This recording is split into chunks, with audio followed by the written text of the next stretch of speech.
Her suitcase burst open, clothes scattered across the wet steps.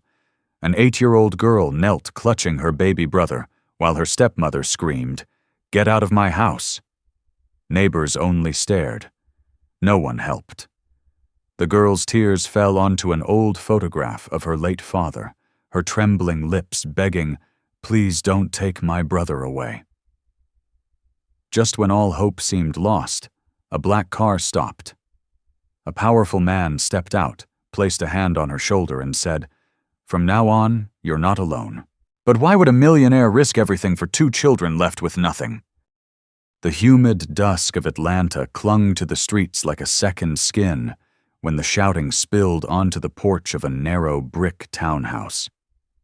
A little girl of 9 clutched her toddler brother so tightly that his cheek pressed against her collarbone. Their suitcase had toppled in the doorway, scattering belongings across the wooden steps: tiny shirts, a rubber dinosaur with its tail missing, and a faded photograph in a bent frame. Out snapped the woman in the doorway. Her perfume was sharp, her words sharper. "I won't ruin my life because of your father's shame." Maya swallowed hard. "He wasn't ashamed," she whispered. "He tried to fix things." But her stepmother cut her off with a laugh that never reached her eyes. Celeste Turner, widow of Dr. Javier Navarro, barely 6 weeks, wore a silk robe tied too loosely, as if comfort were her alibi. She jabbed her finger toward the street. Behind her leaned a man in a tailored jacket and loafers without socks, swirling bourbon in a crystal glass Victor cross. His smirk was practiced a man who believed the world owed him applause. "Creative accounting, isn't that what they call it?" Victor asked lazily. "Those files with your daddy's name don't look so shocked. Federal auditors don't knock unless they've got a trail." Maya's lip trembled. She shifted her brother higher on her hip. Theo whimpered, half asleep, half aware of the storm around him. "He told me the billing company lied. He said he was making it right." Celeste's hand tightened on the edge of the door. "Whatever he said, the hospital froze my accounts, my car, even the mortgage. You two are baggage dragging me under. Do you understand?" She kicked the open suitcase, sending the photograph sliding down the porch steps. The image caught the porch light for an instant, Dr. Navarro in scrubs, grinning, holding baby Theo on his first birthday. A cake leaned precariously on the counter behind him, dusted with sugar he'd shaken on too quickly. Maya bent and began to gather the things with one free hand, steadying Theo with the other. The rubber dinosaur, the shirts, the photograph. Her motions were mechanical, like sweeping shards from a broken glass. A black sedan glided to a stop against the curb. The driver's door opened, and a man stepped out, tall, composed, and yet carrying something in his shoulders that was not pride but memory. His suit was slate gray, his tie loosely knotted, his gaze deliberate. Noah Santiago. Most in the city knew his name, attorney turned philanthropist, the man who won a landmark case against a corrupt insurance conglomerate and then funded free clinics across Fulton County. What few knew was that he had once been a boy abandoned at a bus station, learning to sleep upright because lying down made him an easier target. He had come tonight with white lilies in his hand, intending to lay them quietly for Dr. Navarro, who had sent him a letter before the accident. The letter had said only, "I never forgot you. When you're ready, let's talk. I owe you more than you know." Noah had been late in answering, as he often was, when grief felt too near. Now he froze at the sight before him, a woman in the doorway with venom in her tone, a man in her shadow with greed in his grin, and 2 children on the steps of a house that should have been their shelter. Celeste crossed her arms. "Whoever you are, you're intruding." Victor raised his glass. Maybe another lawyer sniffing around the estate. Noah ignored them. He crouched, lowering the lilies to the step beside the suitcase, and spoke softly, so only the children could hear. "What's your name, Maya Navarro?" she whispered, voice cracked from holding back sobs. "This is Theo." Theo rubbed his eyes with a fist, gripping the photograph she had just retrieved. "I'm Noah," he said. He reached for the rubber dinosaur, brushed dirt from it, and placed it in Theo's hand. "I knew your dad's work. Why are you out here? Because they said he ruined everything," Maya murmured. Noah's jaw tightened. He straightened, placing himself between the children and the doorway. "Children aren't liabilities," he said flatly. "And you," he looked at Celeste, "are being recorded." He pointed subtly at the red blink of the porch camera and at the neighbor across the street, phone lifted, already filming. For the first time, Celeste hesitated. But then she shrugged, mask snapping back. "Fine. Take them. Take their father's mess with you. But don't expect sympathy when people say you kidnapped them." Her words struck like ice. Maya's breath caught. Kidnapped Noah bent again, meeting her frightened eyes. "You're not being kidnapped," he said quietly but firmly enough to settle the words in stone. "You're being protected." Maya held his gaze, then slid her tiny hand into his. Theo clutched his sister with one arm and the rubber dinosaur with the other. Step by step they walked down from the porch, leaving behind the doorway where love had once lived, and now had curdled into something unrecognizable. The neighbor with the phone lowered it. "If you need testimony," he said, "I'll stand." Noah nodded once.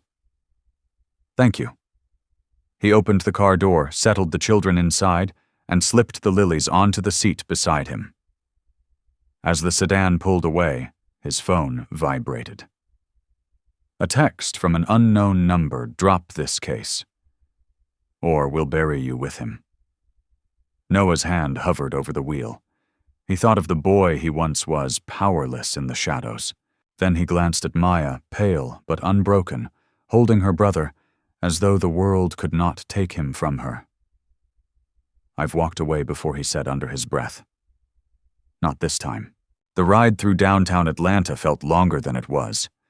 Neon signs blurred against the window as Maya pressed her forehead to the glass, watching buildings streak past like ghosts.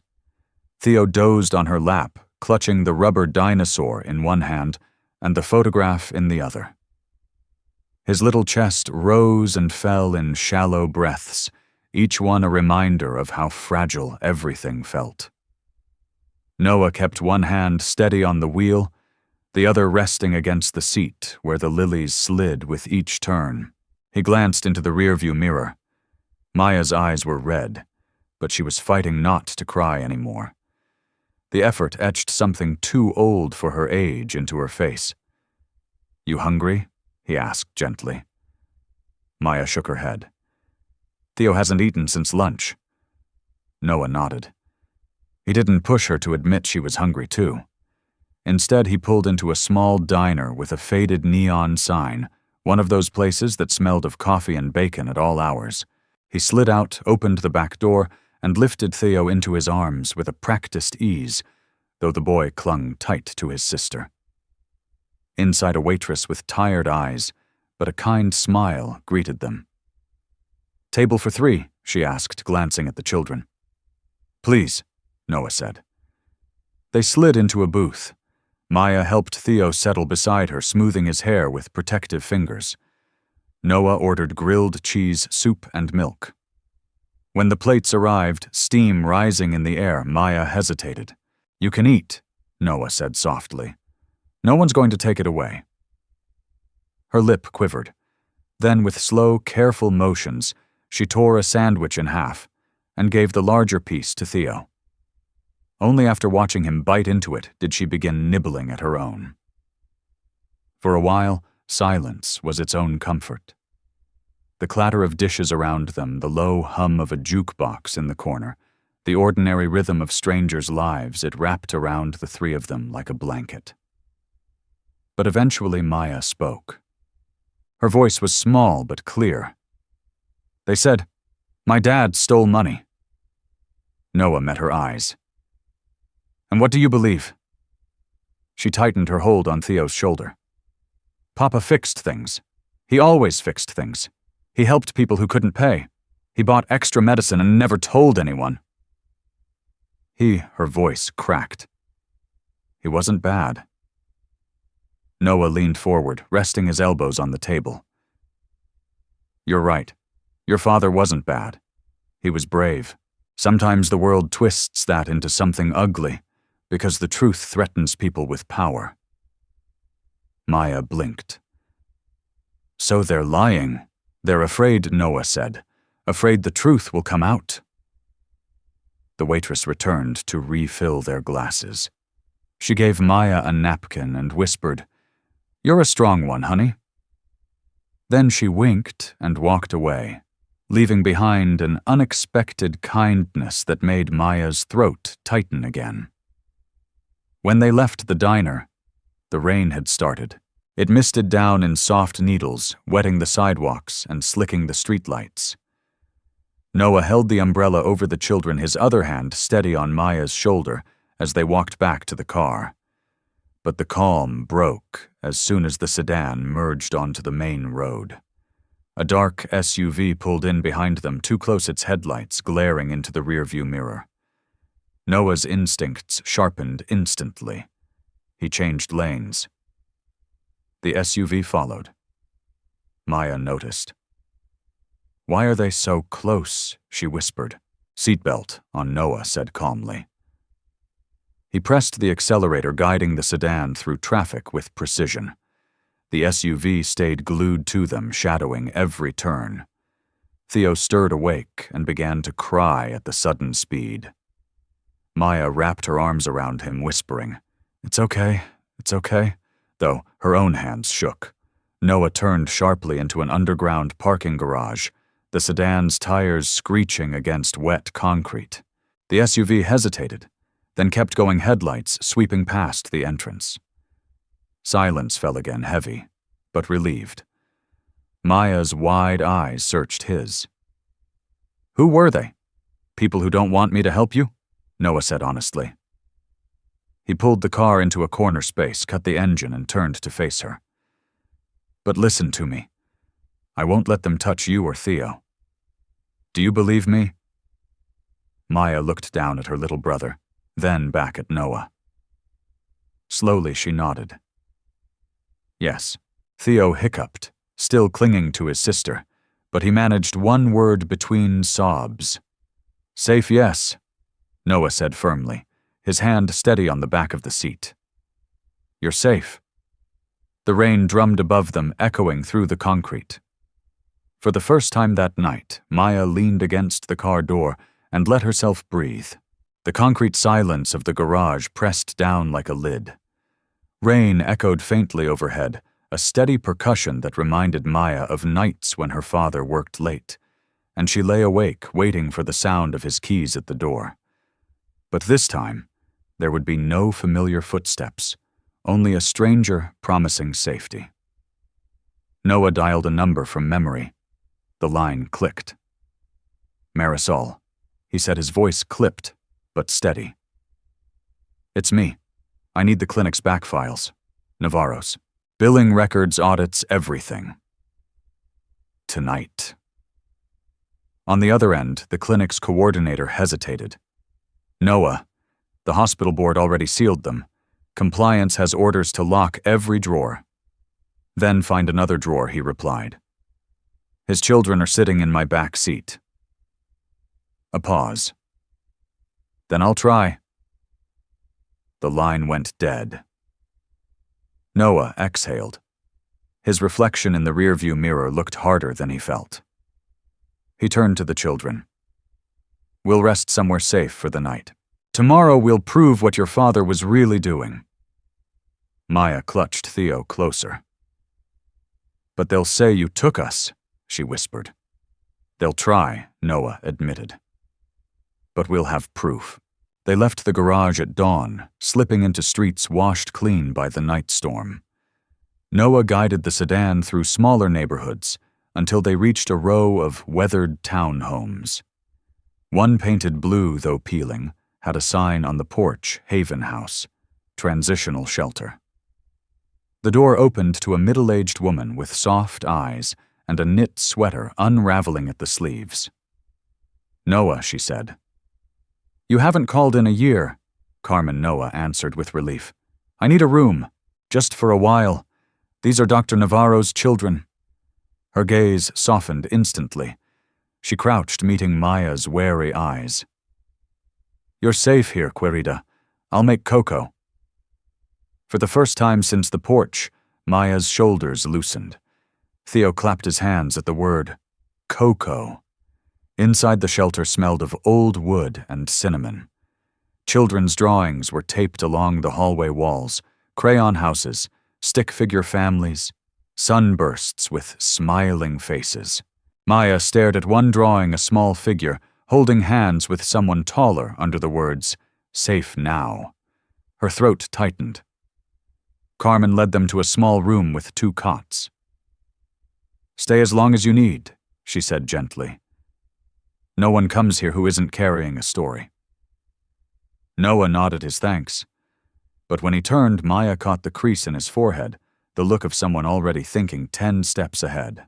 Later, after cocoa and warm bread, Maya wandered to the common room. Theo had fallen asleep, face sticky with crumbs. She found a battered piano against the wall. Its keys were chipped, but she pressed one, then another. A hesitant tune rose, the lullaby her father used to hum.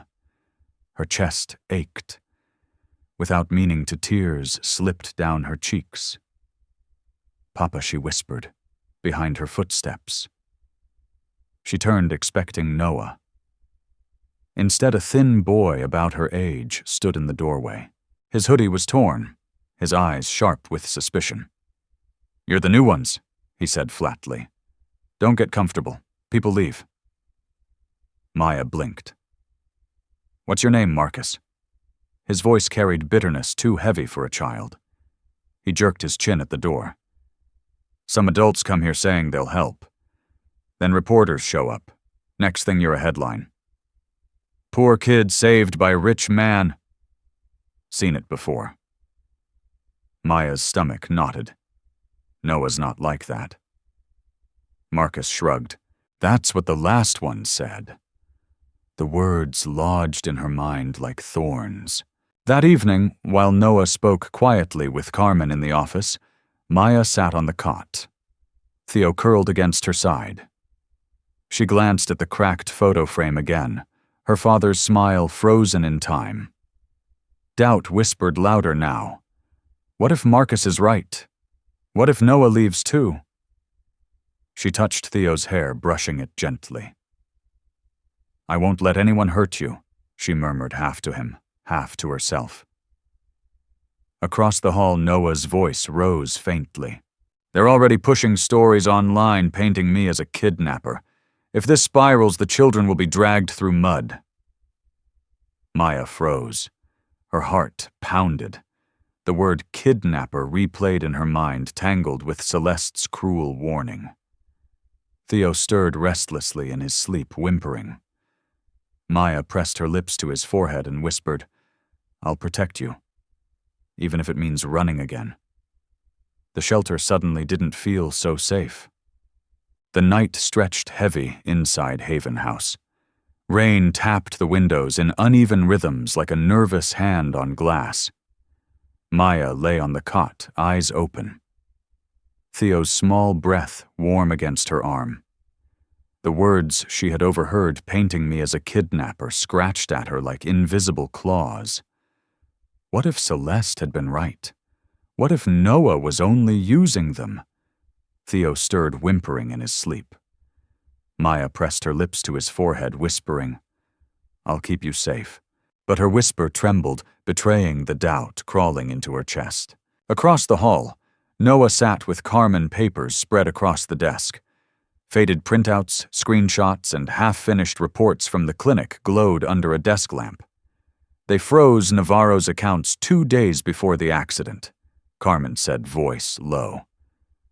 And now they've sealed the files. Someone wants his name buried. Noah rubbed his temples. Which means Celeste and Victor have leverage. If the narrative sticks, these kids lose everything. Carmen hesitated. And you, they'll come after you first. I can handle myself, Noah said. His gaze drifted towards the hallway where Maya's door stood closed. But they can't.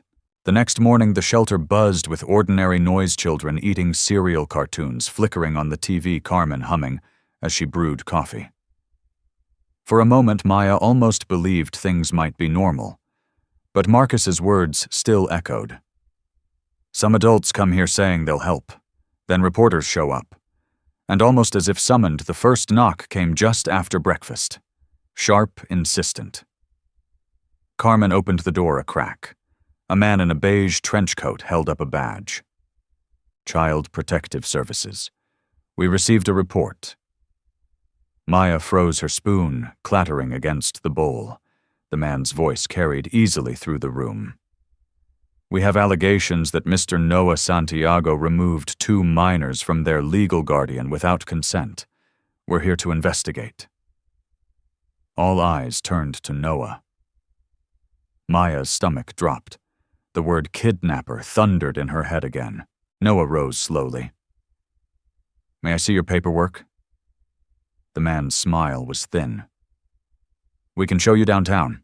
Carmen stiffened. This isn't procedure. CPS calls ahead, but the man ignored her, stepping closer. His eyes flicked to Maya and Theo. Children, come with me. We'll get you someplace safe. Theo clutched Maya's sleeve, frightened. Maya's pulse hammered. She didn't know what to do. Noah's voice cut in firm. You'll show ID again. Now, front and back. For a second, the man hesitated. Too long. Noah's instincts sharpened. He moved, standing between the stranger and the children. Carmen, he said quietly. Call the precinct. Ask for Detective Ruiz. Verify this badge. The man's smile faltered. He stepped back, muttering, This isn't over. Then he turned, disappearing into the drizzle. The door slammed. Silence followed, thick with fear. Theo whimpered, hiding his face in Maya's shoulder. But Maya's thoughts churned differently. She had seen how Noah moved, how quickly he challenged the stranger. She wanted to believe it meant protection, but another part of her wondered if he could face down a man like that. Maybe he really did have power to twist things however he wanted. And if that was true, then who would believe her if she said she was scared? Later that afternoon, Marcus found her sitting by the window. Told you, he muttered. Reporters, cops, whoever, it's always the same. They don't come for us. They come for the story. Maya hugged Theo tighter. But he helped us. Marcus snorted. Helped himself. Wait until cameras show up. Then you'll see whose side he's on. The doubt in her chest deepened into something heavier. That evening, as the children gathered for dinner, Carmen announced that the shelter phones had been ringing all day, reporters asking about the Navarro kids, demanding interviews. Noah's jaw clenched. It's starting. Maya lowered her gaze, spoon frozen in midair. The headlines she imagined Millionaire uses orphans for PR echoed against the memory of Celeste's venom. She kissed Theo's hair and whispered so softly no one else could hear, If I have to run again, I will. The storm outside deepened, overnight lightning flashing through the shelter's thin curtains. Maya couldn't sleep. Every time thunder cracked, she thought of Celeste's eyes gleaming with satisfaction as she slammed the door. And every time she closed her eyes, she saw the trench-coated man reaching for Theo. Beside her, Theo stirred in his sleep. His chubby hand clutched the rubber dinosaur like it was the only anchor he had left. Maya pressed her lips to his forehead. I'll protect you, she whispered, even if I have to do it alone. At dawn, the shelter's phone rang again. Carmen answered, her brow furrowing. She turned to Noah. It's the news station. They claim they have documents showing Dr. Navarro laundered money through the clinic. They're running a story at noon. Noah's jaw tightened. False papers. Victor's fingerprints are all over this. But Maya overheard. The words twisted in her chest. Documents, laundered money. What if it was true? By mid-morning, Haven House was restless. Reporters clustered outside the gate, cameras flashing. Carmen drew the blinds, but their voices carried, "Where are the Navarro children?" "Mr. Santiago, why are you hiding them?" Inside. Noah paced the office with his phone pressed to his ear. "Marisol, I don't care if you have to break into the archives. Find me the originals. Navarro's name has to be cleared." From the hall, Maya listened, her hands trembling. She heard only fragments break into the archives, originals cleared. They sounded less like truth and more like manipulation. She looked down at Theo, who was tugging at her sleeve, frightened by the voices outside. Her heart squeezed. "We can't stay," she whispered. "We have to go before it's too late." That afternoon, while Noah argued with a police officer at the gate about trespassing journalists, Maya seized the moment. She grabbed the small backpack Carmen had given her stuffed in Theo's clothes, the photograph, and the dinosaur. "Come on," she whispered, pulling Theo's tiny hand. "We'll find somewhere they can't use us." Theo blinked sleepily. "Where someplace safe." Maya said, though, she had no idea where that was. They slipped through the back door. Rain had soaked the alley puddles, reflecting the gray sky. Maya pulled up her hood and tightened her grip on Theo's hand. The streets were loud, crowded with traffic. Maya dragged Theo into the shadow of a bus stop. She tried to think. She had once overheard her father say, "If you're lost, find the church on Peachtree, they'll help anyone." Peachtree Street stretched far across Atlanta, but she remembered the old church's red bricks.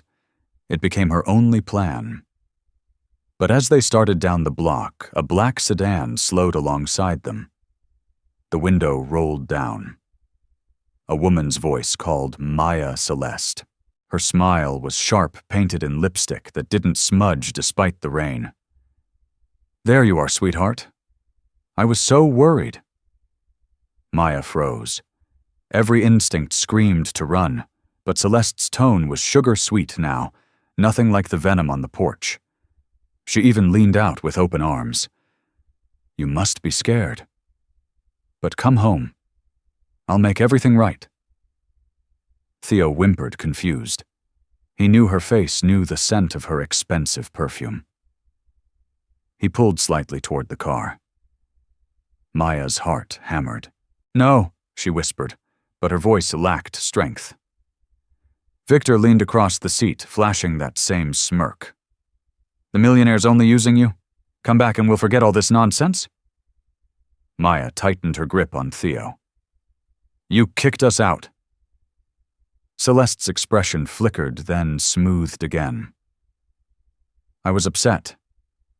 I lost my husband. I wasn't myself. Don't you miss your home, your toys? Don't you want Theo to sleep in his own bed?" Theo's lip trembled. "Home," he mumbled. Maya's chest clenched. For a moment she almost faltered. The rain, the cameras, the whispers, it all pressed her small shoulders down. But then, through the blur of her tears, she remembered her father's photograph. His smile tired but proud, holding Theo close. And she remembered Noah's voice in the diner. "Your father wasn't bad. He was brave." Her grip on Theo's hand turned to steel. "We're not going with you." Victor's smile collapsed into a snarl. "Ungrateful brat." The sedan door swung open. Suddenly, another car screeched into the alley, blocking their path. Noah jumped out, rain plastering his hair to his forehead. His eyes blazed. "Maya, Theo, get behind me." Celeste's mask dropped. "You think you can steal them from me?" Noah stepped forward, his voice cutting like a blade. "You threw them away. You lost the right to call them yours." Victor lunged, but Noah caught his wrist, twisting it until the glass of bourbon he held shattered against the pavement. "Run to me now," Noah barked. Maya pulled Theo with all her strength. They stumbled into Noah's arms, the world spinning around them. Theo burst into sobs, burying his face against Noah's chest. Maya's voice shook as she cried, I thought you were lying like them." Noah crouched, gripping her shoulders with a steadiness that anchored her. "I told you, Maya. I don't promise what I can't keep. You're safe with me. Always." Behind them, Celeste shrieked, but police sirens split the air. Officers poured into the alley, flashing lights, painting everything blue and red. Noah shielded the children as officers pulled Celeste and Victor aside. For the first time, Maya clung to him, not with suspicion, but with desperate trust. The police station smelled of damp paper and coffee gone stale. Fluorescent lights buzzed above, casting everything in a tired yellow hue. Maya sat on a wooden bench with Theo asleep across her lap, his cheek pressed against the dinosaur. Her own body trembled, not from the cold, but from everything crashing down inside her chest. She had doubted Noah. She had almost stepped into Celeste's car. Her throat burned as she replayed the scene in the alley, Celeste's honeyed lies, Theo's small voice saying home, and Noah's sudden arrival, fierce and unshaken. If he hadn't come, Maya pressed her face into her brother's hair, ashamed. Across the room, Noah spoke with Officer Delgado, a wiry man with a thick mustache who scribbled notes without looking up. "You're saying Celeste Navarro and Victor Herrera tried to abduct the children?" Back Delgado asked. "They weren't rescuing them," Noah said firmly. "They threw them out the day their father's body was buried. Witnesses saw it. These kids aren't safe in their care." Delgado scratched his pen across the form. "The problem is their attorney's already spinning this on the news. They're calling you a manipulator, someone using orphans for sympathy." Noah's jaw clenched. "Truth doesn't need spin. It needs proof. And I have some coming." Maya shifted uneasily, overhearing. Her fingers twisted the hem of her dress. Proof, she thought. That word again. Proof meant courts, cameras, strangers digging into their lives. She hated all of it. But when Noah finally returned to the bench, crouching so his eyes met hers, he didn't talk about evidence or trials. "You did nothing wrong," he said gently. Maya's lips trembled. I almost went with her." Noah shook his head. "You're a child. They preyed on that. Don't carry shame that belongs to them." Her eyes filled with tears. "But I thought you were lying too." For a moment his face tightened, just enough for her to see the wound her words left. But then his hand rested on hers, steady. "Even if you doubt me, I'll still protect you." "That doesn't change." Maya's chest ached. She nodded quickly, clutching Theo tighter, whispering, "I believe you now." By the time they left the station, night had fallen. The city glared with neon and rain-slick reflections. Reporters were already waiting outside, their cameras flashing like lightning. "Noah, are you exploiting the Navarro children? Is this about the inheritance, Maya? Do you want to live with your stepmother again?" The last question cut sharp. Maya froze the crowd, pressing in like wolves. Theo started to cry, his wails muffled against her shoulder. Noah wrapped his arm around both children, shielding them from the microphones. His voice thundered above the noise. "No more questions. These children are not props for your headlines." He guided them into the sedan. Cameras kept flashing, but inside the car the chaos muted to a dull roar. Maya buried her face against his sleeve, the fabric damp with rain. At Haven House, Carmen waited with worry etched across her features. "The phones won't stop. Reporters, lawyers, even anonymous threats. They say you'll be charged with abduction by morning." Noah sighed, running a hand over his face. "They move fast. Too fast." He turned to Maya, softening his tone. "I'll need to go out tonight. Meet someone who can prove your father's name was clean. While I'm gone, stay close to Carmen. Don't open the door for anyone." Panic flared in her chest.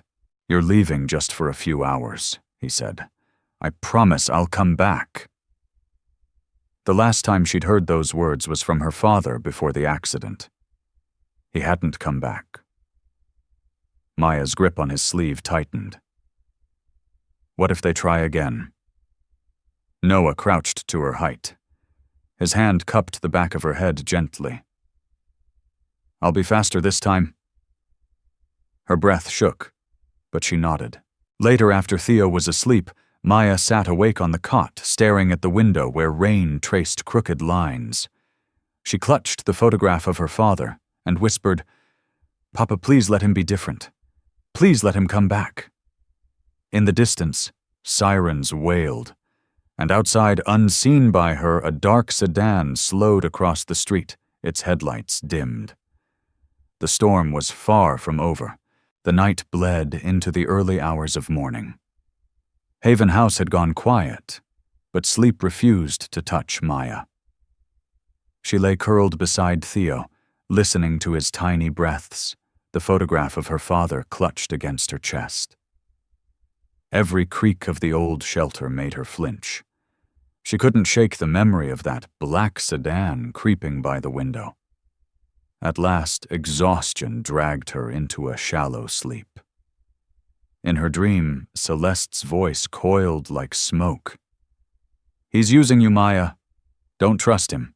She jolted awake, heart pounding, only to find Carmen gently shaking her shoulder. "Shh," Carmen whispered. "It's all right. Noah just called, he's delayed. But he'll be back before dawn." Maya nodded, though her stomach twisted.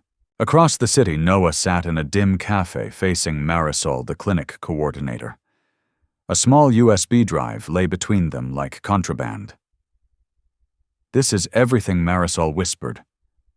"Original ledgers, treatment logs, unaltered payroll records. Navarro was clean. In fact, he'd discovered Victor's shell accounts, siphoning charity funds. That's why Victor needed him gone." Noah's jaw tightened. This will clear Navarro's name, and it will bury Celeste and Victor. Marisol's eyes darted nervously to the window. "Then you'd better move fast. Word is they've hired Whitford, one of the sharpest attorneys in the state. He'll twist the truth before it ever reaches the courtroom." Noah pocketed the drive. "Then I'll bring it to the judge myself." Back at Haven House, Maya woke again near dawn to find Carmen gone from the hall. A chill swept her. She peeked out only to see two uniformed officers speaking to the receptionist in hushed voices. One of them glanced toward her door. "We have orders to escort the Navarro children. Protective custody." Maya's heart stuttered. She backed into the room and shook Theo awake. "We have to go. Now." Theo rubbed his eyes, confused. "Why? Because they'll take us back to her," Maya whispered. "And then we'll never see Noah again." Before Theo could protest, she grabbed the backpack stuffed in the dinosaur and the photo and led him through the back stairwell. The morning streets were gray and wet. Maya pulled Theo through alleys she barely knew, her shoes splashing in puddles. Her breath came fast, but fear kept her moving. "Where are we going?" Theo whimpered. Maya bit her lip until it hurt. "Anywhere they can't find us." But already she heard the hum of engines behind them. A black SUV turned into the alley, its tinted windows glinting. The door swung open. Victor stepped out, umbrella angled like a weapon. "Well, well. Running already? Your little millionaire isn't here to save you now." Maya froze, clutching Theo tighter.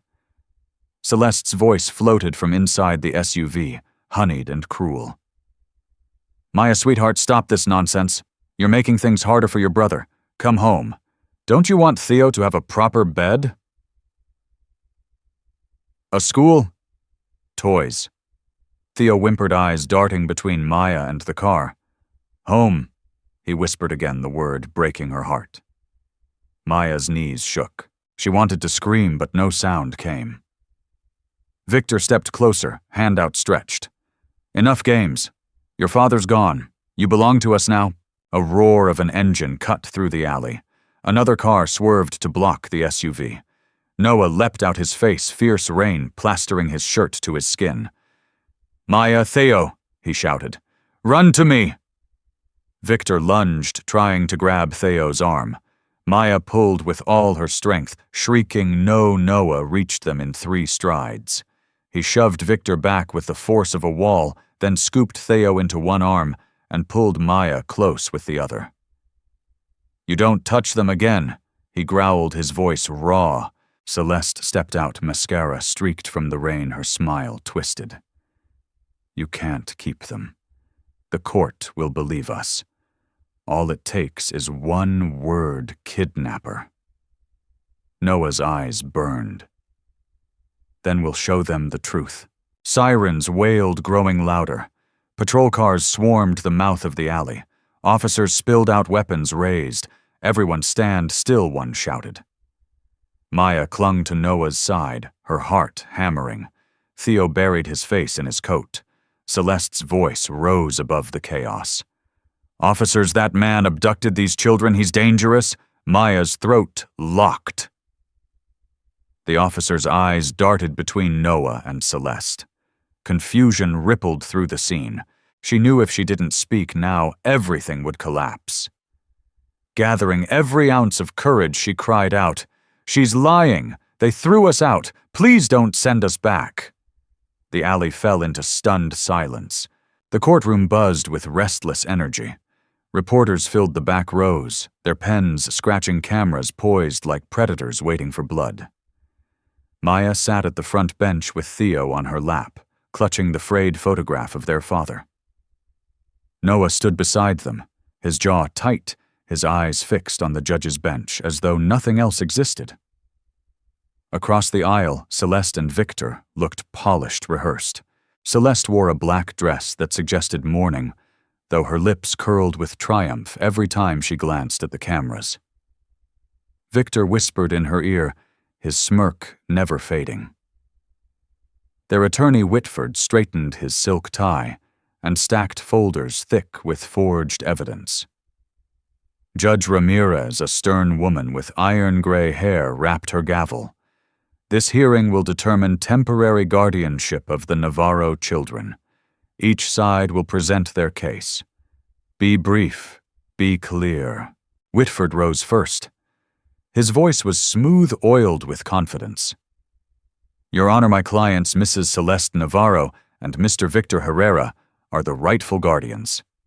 These children were removed by Mr. Noah Santiago without consent. What followed was a circus of lies, staged appearances, and media manipulation. We ask the court to return the children immediately. The words slid like poison into the room. Maya's stomach twisted. Theo whimpered, sensing the tension. Then Noah stood. He didn't carry a thick stack of papers. Only a slim USB drive rested in his hand. His voice was steady, deliberate. Your Honor, the truth is simpler than any story. Dr. Luis Navarro, before his death, discovered financial corruption tied to Mr. Herrera. That is why he became a target. After the funeral, his children were thrown onto the street. Witnesses saw it. I found them shivering in the rain. Everything I've done since has been to protect them. Gasps rippled across the gallery. Celeste's painted smile flickered. Whitford scoffed. Assertions without proof. Noah raised the USB. With your permission, Judge, I'll submit original clinic records. They clear Dr. Navarro of the accusations and reveal Mr. Herrera's fraud. Judge Ramirez motioned to the clerk. Moments later, the courtroom screen lit up with spreadsheets, time-stamped payments, and emails bearing Victor's name. Victor's face drained of color. Those are fabricated. But the next file silenced him, a video from Dr. Navarro himself, his tired voice filling the courtroom. If anything happens to me, know this: my children must never be left in the care of Celeste or Victor. Protect Maya and Theo. The clinic records will prove who the thief is. They are my legacy. Don't let them be used. The room froze. Even reporters lowered their pens for a moment. Maya's eyes brimmed with tears as her father's voice reached across time. She pressed Theo's small hand against the screen, as if to hold him there. Celeste shot to her feet. He was confused. He was sick. That video is unreliable. Judge Ramirez's gavel slammed. Sit down. Whitford fumbled for control, but his client was unraveling. From the witness bench, Carmen stepped forward, her voice steady. I run Haven House Shelter. I saw those children arrive with nothing but a backpack. I saw how Celeste and Victor's men came to drag them away. They were terrified. Mr. Santiago was the only one standing between them and the street. Then another voice. Officer Delgado, uniform, crisp. I investigated the attempted abduction in the alley. Multiple witnesses confirm Mr. Santiago protected the children. Mrs. Navarro and Mr. Herrera endangered them. The tide had turned. Judge Ramirez leaned forward, her eyes unblinking. I've heard enough. The evidence speaks plainly. This court grants temporary guardianship of Maya and Theo Navarro to Mr. Santiago with oversight by Child Protective Services. Effective immediately, Mrs. Celeste Navarro and Mr. Victor Herrera are barred from contact pending criminal investigation. The gavel struck final and firm. For a heartbeat, silence reigned. Then chaos erupted, reporters shouting questions, cameras flashing, Celeste screaming about conspiracies. But all of it faded for Maya. She felt Noah's hand rest lightly on her shoulder. You're safe, he whispered. Her tears spilled over. She turned into his coat, clutching Theo tightly. Papa was right, she whispered against the fabric. Someone good came for us. Noah swallowed hard, his throat thick. He bent low so only she could hear. You have a family again, Maya, and I won't let it be taken. That evening back at Haven House, the children sat around a plain wooden table. Carmen ladled warm soup into bowls. Theo giggled when the steam fogged his glasses. For the first time in weeks, Maya's laugh broke free, thin, shaky, but real. Noah sat across from them, exhausted but content. On the wall behind them, children's drawings fluttered in the breeze. One caught his eye, a house with smoke curling from the chimney, 2 children standing beneath it, and a taller figure holding their hands. Above it in crayon the words, Home at Last. Noah reached for the drawing, his chest tightening. For the first time since his own childhood, he allowed himself to believe in the word. When I step back from this rewritten story, what stays with me is not just the courtroom drama, the evidence revealed, or even the ultimate punishment of Celeste and Victor. It's the fragile, almost invisible thread of trust that slowly wound itself between a wounded man and 2 abandoned children. At its core, this story isn't about money inheritance or even legal battles. It is about how easily cruelty can disguise itself as family, and how difficult it is for children to know who to trust when every adult seems to betray them. Maya's journey from suspicion to trust is the true heartbeat of the narrative. Her doubts, her wavering in the alley, and her desperate cry in the courtroom, they remind us that children don't need perfection. They need protection, honesty, and consistency. Betrayal is a recurring wound here. Maya and Theo lost their father to tragedy, only to be rejected by the stepmother who should have sheltered them. Celeste's cruelty is not just in the lies she tells, but in the timing, choosing to discard children on the day of their father's funeral when their grief was rawest. Betrayal cuts deeper when it comes from those meant to protect. This story echoes a truth many know too well. Sometimes the greatest harm doesn't come from strangers, but from within one's own home. For children, such betrayal can fracture their ability to trust for years. Maya's hesitation to believe Noah is a direct result of that pain. What struck me most was the constant tug-of-war inside Maya's small heart. She wanted to believe Noah, but every adult before him had proven dangerous, manipulative, or absent. Her doubts were not weakness, they were survival instincts. And yet Noah's consistency mattered. He didn't push her, didn't demand blind trust. He simply showed up again and again, even when she doubted him. That is how trust is rebuilt, not through grand speeches, but through steady, repeated proof that someone will stay. For adults, it's a reminder, when dealing with those who have been hurt, patience is love. You can't demand trust. You must earn it slowly, humbly, and without expectation of immediate reward. Another thread woven tightly through the story is the importance of truth. Celeste and Victor built their power on lies-forged documents, media manipulation, false accusations. For a time, those lies seemed stronger than reality. Even Maya almost believed them. But truth once revealed has a unique power. The father's recorded testimony, the clinic ledgers, the witness accounts, all of it combined to expose the abusers. In the end, truth didn't just win in court. It gave Maya and Theo back their dignity. It teaches us that while lies may dominate for a season, they cannot erase reality. Truth, when courageously brought into the light, can dismantle the most elaborate deception. Noah Santiago is far from perfect. He has his own past shadows, his own reasons for fighting. But he stepped into the role of protector when no one else did. What makes him compelling is not that he had wealth or legal knowledge, but that he chose to bear responsibility for two children who weren't his by blood. In today's world, where many feel isolated or powerless, the figure of someone willing to intervene resonates deeply. It raises a question for all of us. When we see injustice in front of us, whether large or small, will we step forward? Or will we, like so many characters in the background of this story, turn away in silence? Stories like this touch on wider issues too.